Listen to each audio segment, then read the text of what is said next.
Evening all. Hi, see lots of familiar faces, maybe not so familiar because it was 2001 I think I last spoke in this lecture theatre, and my memory, I don't know whether I should say this, but was driving down from a gig in Leeds and trying to speak the next morning when my mind was somewhere else. But I'm all on it today. I'd like to know a bit about the audience. How many of you are actually currently students studying at the moment? So the majority. Okay, how many from industry, please? A good few as well. So I'm going to be calling on you guys to do a bit of interactive research as we go through, so that will show the students about what's happening in the real world, so to speak. And researchers and lecturers, mainly in this corner, I think. Quite a few as well. So something for everyone, I hope. So what we do with SmartInsights, we're all about helping businesses and helping students learn about digital marketing to improve their business and to work up these steps. Now, the research I'm going to present, it's a condensed version. I was recently presenting this at the Technology for Marketing and DMX Dublin last week. So there's quite a long research report that if you're say doing your dissertation on digital, like Phil, you might want to download a fuller version of the slides here. But I thought, given the time of day, I would go light on the research and more on the examples. So that's what I'm going to cover.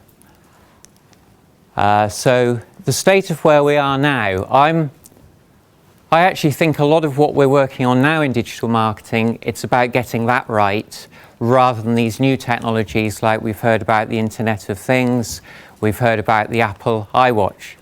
Anyone going to buy one of those, by the way? No, that's what we saw at DMX Dublin. We've got one early adopter too here. So yeah, I think when in the research, we actually asked people to rate their businesses on how they use digital marketing now. And remember, the web is 25 years old, 26 this year, but most people said we're still at level 1 or 2 on a scale of up to 5. So that's how fast things move and how difficult we find it to keep up to date. So Anne-Marie's kindly introduced us already. I am still writing the books. I think why I run SmartInsights is the publishers naturally can only update the books once every 3 years, and a lot happens in digital marketing in 3 years. So we've produced this online version, and I've actually cut the publishers out, which I don't know if they've realised that yet. So what we do, we publish our own resources to how to manage digital workbooks, practical plans, more practical than the books perhaps. So yeah, quite a question for those of you in the audience. So who are working in business now, and you've got to be honest with us if you could be. How many of you actually have a strategy for digital? We all know digital is important. Could I have a show of hands? How many of you would have a strategy? Okay, good. Could anyone be as brutally honest as say, I don't have a strategy?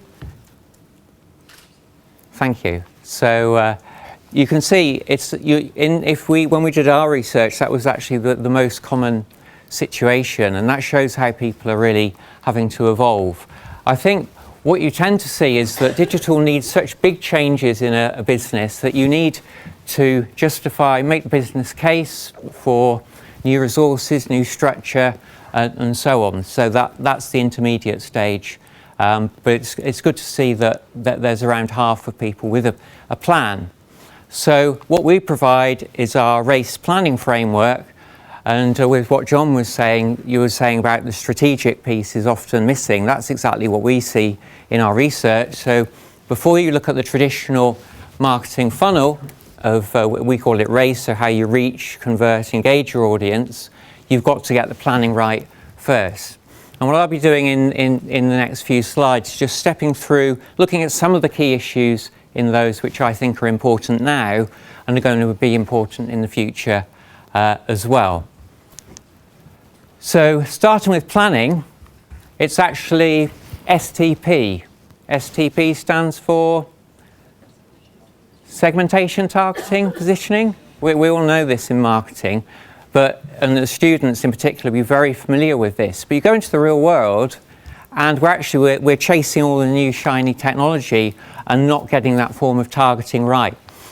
Now, this is a very detailed, complex slide, but I wanted to show you what's possible in digital and what you can do if you get it right. So this is RS Components. They're a big business brand based down in Corby, and they're able to send out millions of newsletters every week, very targeted, because they've done their customer research, they've done the positioning, they know the right tripwires that will take people to the next level. So you can see there's a life cycle there. Depending how long your awareness of the company, you can learn more about them. So how that translates into a practical way, they build these dynamic newsletters. Even though they're sending out millions a week, there's actually just a team of 2 or 3 people, because they're able to give the relevant content through using technology. So we'd call this marketing automation technology, and it's very much I remember teaching a module in this room called data-driven marketing. This is data-driven marketing in practice here. So the positioning side, if any of you have seen my books, you may have heard us talk about OVP, which stands for the online value proposition. So it's what can you offer your audience that your competitors can't in an online space. So how do you differentiate? And just recently there's an American book which covers this concept. Jay Baer calls it utility. So to me, this is really the heart of marketing today. It's about redefining your brand and using the research-based approach to do that. So if I had to explain digital strategy in a single slide, this would be it, starting with the audience. Now, Martin, you were saying about the personas.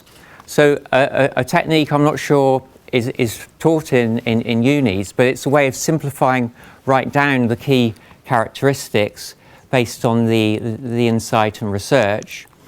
And then that goes through to defining the proposition, and at the heart of marketing is content marketing. So this concept didn't really exist 5 years ago. We've all been using content, but we'll see lots of examples now of how that can work. And I'll show you something for those of you working in business, the content marketing matrix, which is a way to review the types of content you can use. So you need to communicate that, of course, online and off, and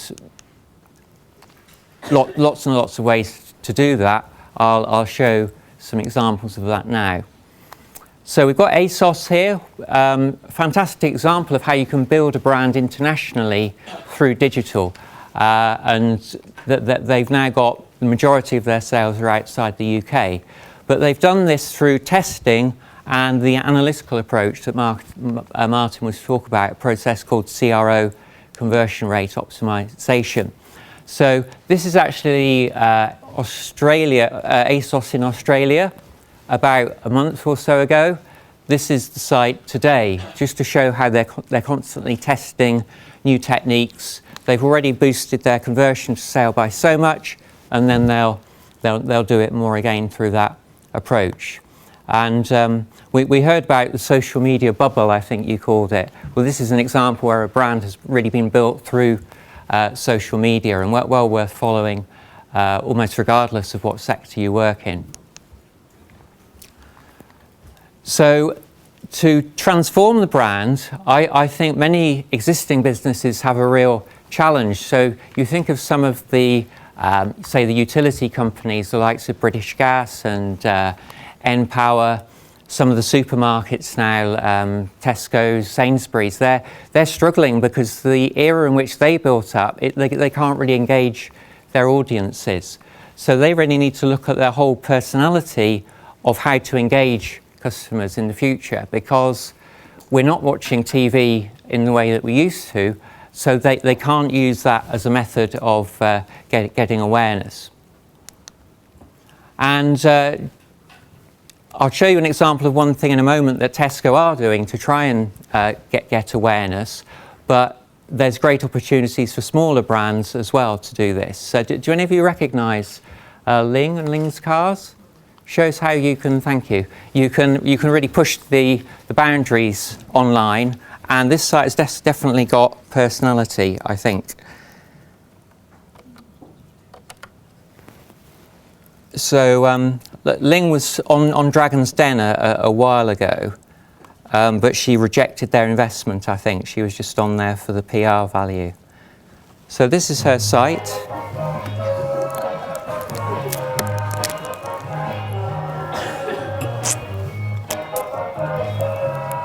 It's crazy, isn't it?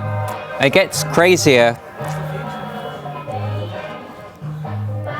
I think there's a whole dissertation in this site, actually, because it just breaks all the conventions. You just keep scrolling.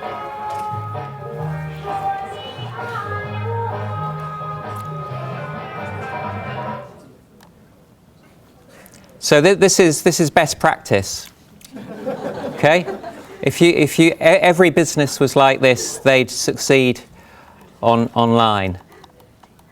So completely crazy site, but actually, I would say Ling is a better online marketer than many businesses because her site's evolving all the time, and she's actually testing these things and seeing the results that it gets, whereas other businesses don't often change their site so frequently. But it shows how smaller businesses, you've got that opportunity to differentiate.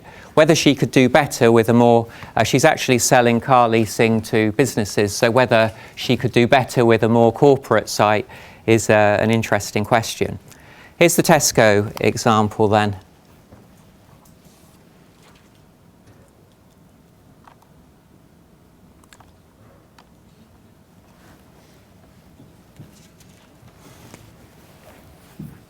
This is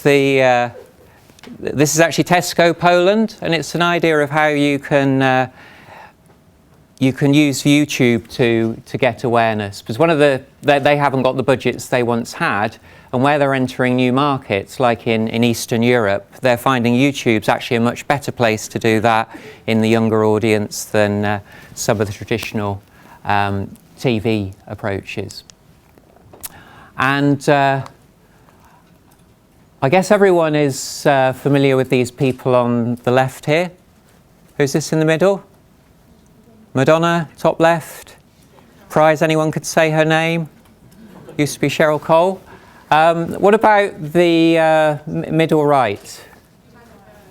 You all know this. And bottom right? Zoella, of course. So if you're a brand, these are actually becoming more important now to the likes of the traditional celebrities. My daughter's just turned 13. A year ago, she would be on TV watching the usual American fare. Now it's YouTubers and vloggers all the way. It's interesting that they'll often promote products, and new laws have had to be introduced to prevent them being that pure approach. So working with these type of influencers for brands is going to become much more important in future. So let's go. That's the planning area. I'll go through pretty quickly now. When do we need to go to the panel? Is it 7:30 or so? Yeah. So I'll make sure we get there by 7:30. So with our race framework, it's getting as many people, many contacts as you can at the top of the funnel. I was saying I don't think this is going to change. Search marketing has become fantastically important to many businesses as a way of getting new visitors. And this is how the Americans would say it. Search and email marketing, they really work in the way that social media doesn't. So this is an opinion, this is a fact. These are the top US retail brands, and you can see what's driving their business, their sales. It is all about this organic search traffic, and that's why the specialist agencies like Catapult and Click-Through, that's what a lot of their business is based on now. So in terms of employability, what we're talking about often now is, have you heard this term T-shaped marketing? So this means there's so many disciplines you need to be aware of to be effective when you go into an agency. So search marketing is part of that, the analytics to understand how people search. Have any of you ever used the Google Keyword Planner? That allows you to get inside the consumer's mind and see how they search. Fascinating. but essential to grow a business. And then the creative skills as well to engage. That's all part of the T-shaped marketer as well. Now, I'm sure there's many of you in the room who are current students, and you probably don't use email so much, and you'll say, how can this be that email has grown as a channel? And you might be quite surprised that social is way down there. So that's something that I'll explain in a moment. So to give a practical idea of how search can work, if you took a local business, so we run an accountant, we want to get visible when people are looking for our products locally. So we need to think the different types of terms that people would search on. And just to show for SmartInsights, we were saying how we've been fortunate enough to grow. It's really thanks to understanding search and through Google driving about 3/4 of our traffic worldwide. So we don't invest so much in advertising at all. So yeah, I'm just based just up north of Derby. So if I search for accountants, Google realizes where I live, and then it tailors these particular ads. But the great thing for the small business is that this guy here, these guys, Smith Cookson, they're top there, they're not having to pay for their advertising. So they've got the savvy marketers which are allowing them to get an edge, whereas their competitors at the top there, like Keith Willis, they might be paying, say, £2 for every click. So it's those sort of details that's going to boost you up the ranking that's going to matter. That's true now. That's still going to be true. It's going to be more true in 5 years. And it means that businesses that can keep on top of all the changes are going to be the ones that get the edge. So they've got the right agency or they've got the right staff internally to run their search marketing. So just one change Google's made recently, they're actually going to penalise sites that don't work on mobile. So you can see they're flagging up sites as mobile friendly or not. So if you've got a 3-year-old site, you're just not going to be visible in the way you would have been. And Google's sending out messages. We had some issues on our site that Google enabled us to fix them by alerting. But you can see from the language there, you know, these pages severely affect that Google is going to penalise you. So they're like the nanny state of the internet, really. So how can you focus on the right channels? It's really about using all the new techniques that are coming in. Do you know the 70-20-10 rule? I think even if we look in 5 years' time, it's going to be about getting the core channels working well. And for a business like us, that's going to be search marketing, using Facebook, social media, but they'll in an organic sense, so we're not paying, so that's what's driving the volume for us. But then the 20 and the 10 are all these evolving techniques. So just last week, or last month now, Facebook introduced a new form of targeting for retailers, and some people just won't be agile enough to take advantage of that. LinkedIn in the business-to-business market, they've got new techniques coming in as well. You can display these targeted ads as well. We've used these quite successfully. So it's just being on top of those latest changes. So with the ACT, this is about customer journeys and using the right content. And I'm going to talk a bit about the mobile problems that's given to businesses in building a good experience. So I said I'd go a bit light on the research. This is some other research this is how people are using the web right now. So ComScore have a panel. If you're doing a project on digital, check out the ComScore blog, because they've got a lot of current data on who's using which platforms, what makes them buy, what influences them. So if we took the example of weather here, you can see that that's very much something that you're going to do on the smartphone. Whereas for retail, there might be a lot of hype about mobile, but actually there's a lot of people still using desktop only on the left there in the dark bar, or they're using both types of channels. So that's one of the big challenges for marketers now, is how to deliver the best experience across all of these devices and linking through to store and phone as well. So the way that the more advanced businesses are doing this, they're creating these responsive designs which work on smartphone. And Google gives this as an example of a business that's doing that well. But actually, they may not be doing it to the max, because if I'm on the smartphone and I want to find out about the package in my local area, that's actually disappeared. So they're actually using a bit of a simplistic, dumb approach to it. So most new sites that are created now by the likes of your companies would be responsive, but they won't do the complete story unless they become more adaptive. So you imagine if you're booking a flight, you're going to actually want a different experience on your smartphone to you are on your tablet or your desktop. And that's exactly what Lufthansa are doing here. And in the retail area, I don't know if you know AO.com. They floated last year. There used to be appliances online, but they're another brand like ASOS that's done fantastically well through their digital marketing. And what they're actually doing is tailoring each device. So this is the tablet or the desktop version. They're a good example of the online value proposition in practice, because they've got that across the top. They've got a lot of detail behind that. But if you're on the smartphone, you can see they've tailored that for that particular experience. And talking to the guy who runs their customer experience, he's actually got a different team, or 3 different teams on desktop, mobile, and tablet as well. That's the level of detail they need to go to beat the competitors in terms of customer experience.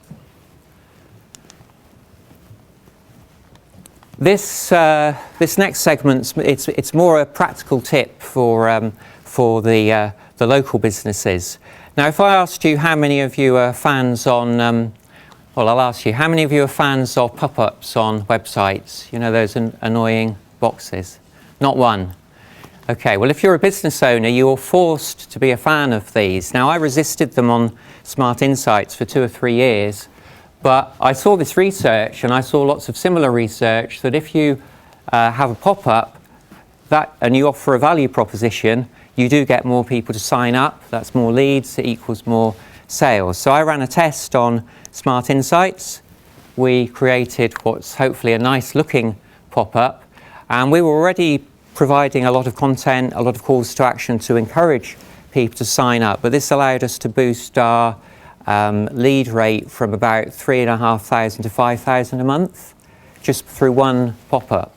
So I'm really just saying, next time you see a pop-up on the web, you'll know why. And I've noticed in retail sites, you see a lot more of these now, because they want to get people on that all-important first visit, offer them a great deal, talk a bit about the brand, explain what they can offer. So in 2020, we probably still will have pop-ups, sadly, but I'd like to see an alternative. Now, of course, pop-ups are just one form of content marketing, and this is part of the inbound marketing approach that Martin was talking about earlier. What the opportunity we've got as marketers now is so many different ways we can engage our audience, but these all cost. So rather than investing in the traditional print, radio, TV advertising, we're now investing in these content assets, and it's really going to be the companies that are most engaging that will succeed. So we developed this on our blog for people to select the most engaging or the most effective content. And when you actually map what businesses are doing now, you'll find often they're doing these more rational approaches on the left, rather than the more engaging approaches such as video in the top there. So that's a practical tool for those of you who are reviewing content marketing. If you're doing a project, case study, use that for compare different competitors in a sector. So with conversion, this is conversion to sale either online or offline. We've talked earlier about this change in mindset, and this is where I see some companies they've made that change in mindset, or they haven't, and often they haven't.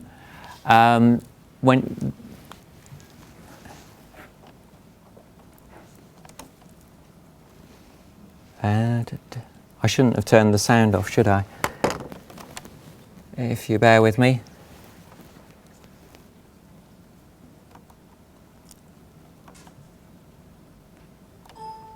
Okay, that seems to be working again now. So the process that I wanted to mention in this section is CRO, which stands for conversion rate optimization. And it's saying rather than redesigning your site every year to 3 years, which our survey here shows many people are doing, it's all about constantly tweaking and changing the site. And that's to avoid these sort of problems. We treat our customers pretty badly online. Yeah. Username? Nick N? No. MM983? No. Zamipot? Sorry. Zamipot? No, okay. Don't worry, I'll help. What's your postcode? Oh, it's GU749ZT. Welcome back, Nick Forever. Please listen carefully to the spread license agreement before continuing your purchase of a loaf of bread. If you do not, blah, blah, blah. You also agree not to use any bread-based products for any purposes prohibited by the United Kingdom law, including without limitation, design, development, and manufacture of missiles, chemical, nuclear, or biological weapons. Tick. I'm afraid you've timed out. What? Sorry. Hello? Excuse me? Oh, yeah, hey. Just what then, sir? Yeah, we just... What's your username? It's Nick Forever, but number 4, not the... Gotcha. Yeah. Okay, I'm just going to check that you're a real person. Could you say that? Okay, how about this one? You know what, forget it. I hate the pot of mice. You're in? Great, I'm in. £8.85. It's supposed to be like £8. Plus express delivery. What's that? Oh, it's express delivery. Oh.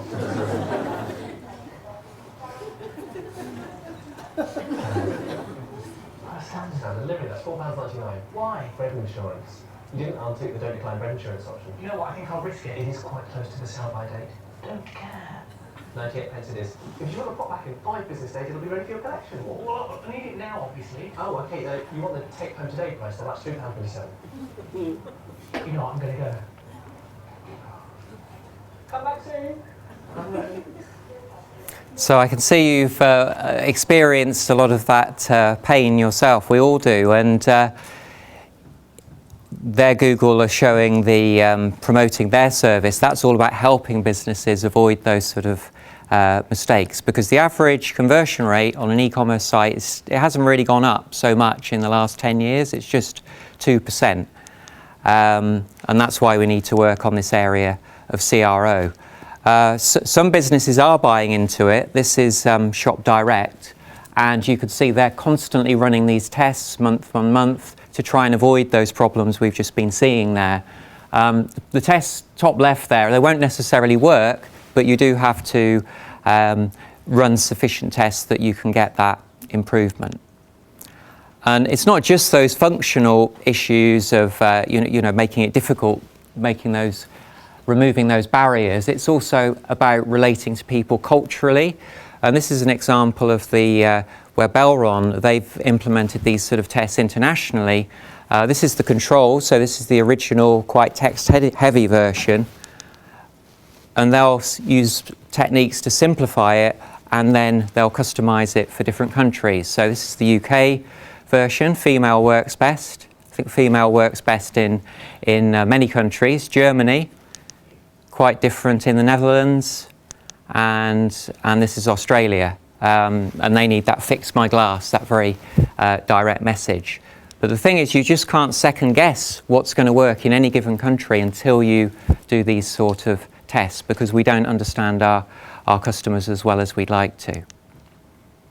So the final area is about the long-term customer engagement, and this is where there's been a lot of hype about social media marketing, but actually email is what's still responsible for sales, as we've seen earlier.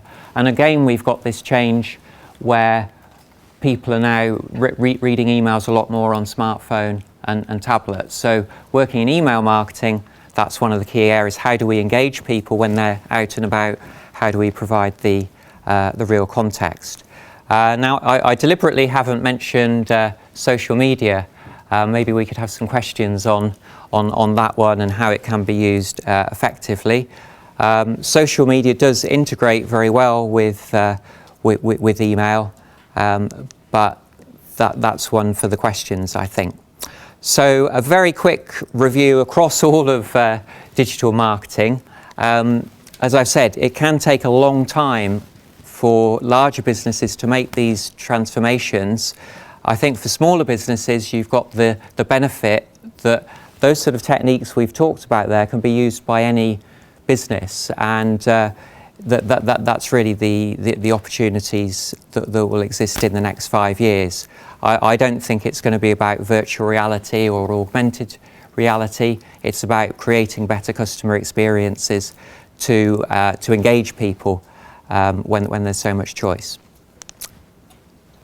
So I look forward to your questions. If there's anything that we don't cover now, we've got a lot of resources on Smart Insights, but I'm happy to take any questions via LinkedIn as well. But I wanted to leave time for the panel, which I think we've done. Thanks for listening.